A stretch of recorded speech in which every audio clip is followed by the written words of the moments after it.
ఓం నమ శివాయ. జయ గురు రామనంద మహారాజ్. డాక్టర్ వెంకట చాగంటి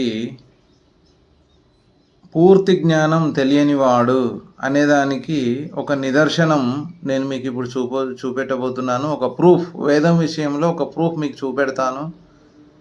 ఏంటంటే సిద్ధగురు శ్రీ అరవింద యోగి గారు తన యొక్క వాంగ్మయంలో తాను సశరీరంగా ఉన్నప్పుడే ఒక విషయాన్ని సుస్పష్టం చేయడం జరిగింది. అదేమిటంటే వేదములో స్వరదోషాలు ఉన్నాయి, లైన్లు తారుమారైనాయి, సాహిత్యంలో కూడా అక్కడక్కడ చిన్న చిన్న ప్రింట్ మిస్టేక్స్ కావచ్చు, మరొక మిస్టేక్స్ కావచ్చు ఉన్నాయి అని సిద్ధగురు శ్రీ అరవింద యోగి గారు తెలియజేయడం జరిగింది. అది ఎక్కడ తెలియజేశారు వారి వాంగ్మయంలో అంటే వేద రహస్యం అని వారి యొక్క గ్రంథం ఉంది, అందులో వారు తెలియజేయడం జరిగింది. మరి ఆ గ్రంథం యొక్క పేజీని నేను మీకు చూపిస్తాను, చూడండి.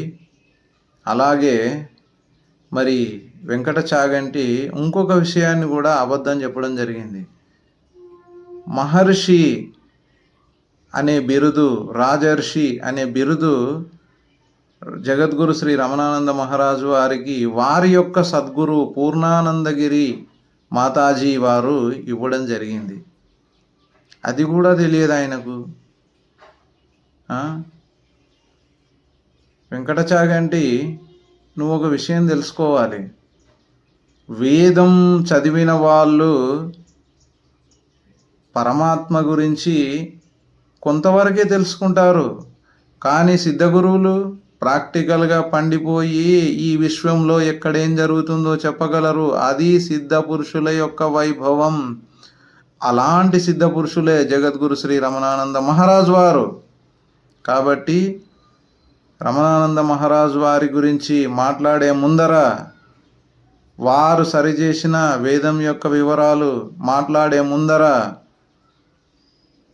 సుజ్ఞానం తెలుసుకునొచ్చి మాట్లాడు వెంకట చాగంటి, తెలియకుండా మాట్లాడద్దు. ఓం నమ శివాయ.